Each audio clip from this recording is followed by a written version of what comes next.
Literally, as we played, there was this excitement and it felt really fucking good. After we played, we ran for it. And I think that kind of increased the mystique in a way, because we just went in there and blew 300 people's minds, told them we were called Fàshiön, and then disappeared.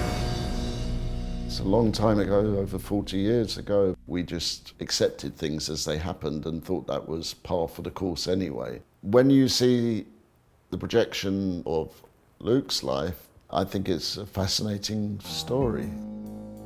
Music was always a struggle for me. I was tone deaf and I had no sense of rhythm. And I'm 6'9", for fuck's sake. I was from the land of the giants. Luke was the big, tall, gangly guy.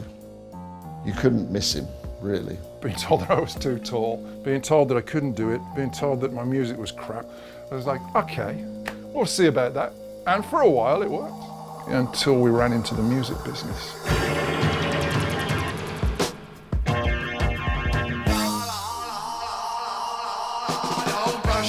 The music would veer into different genres within the same song. That seemed like a great idea to us. Nobody else was doing that. Nobody was starting out on a punk song, going reggae in the middle and doing some techno at the end. And it was great fun, stitching stuff together, kind of like Frankenstein music. They seemed very much more competent than I felt. I wanted to understand what they were doing. And we were even criticised for it. Well, we don't know what you sound like. It's like, well, we sound like this.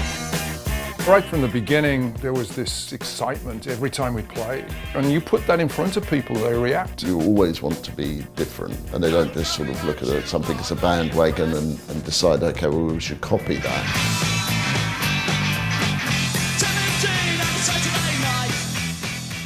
Luke and Lowell crossed paths way back in the day. We played some shows together in 1979. We just picked the people that we liked because we knew that if we liked them, our audience are probably going to like them too.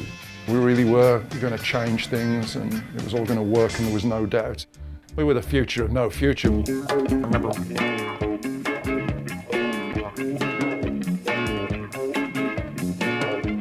Fàshiön, they opened for the Police on the first Police tour and toured the United States. I think they had aspirations that they were going to take over the world.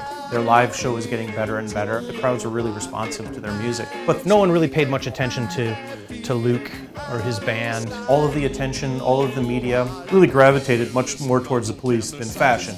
There's a certain amount of attention that I think they thought they deserved that they never got.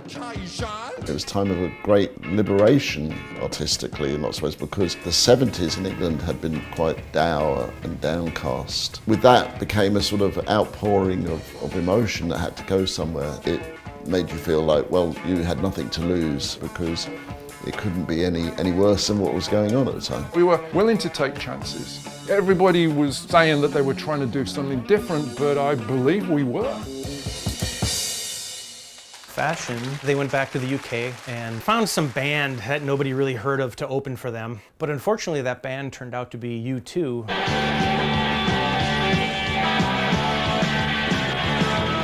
We got along with them really well. They were really nice guys. Clean living, no booze, no drugs, no girls, just play the music, get in the van, go to the next show kind of guys. Whereas we were all a bit rattled, be careful you don't end up like us lads kind of thing, and they didn't, bless them. Once again, Fàshiön found themselves on a tour with another band who absolutely exploded and became a global sensation.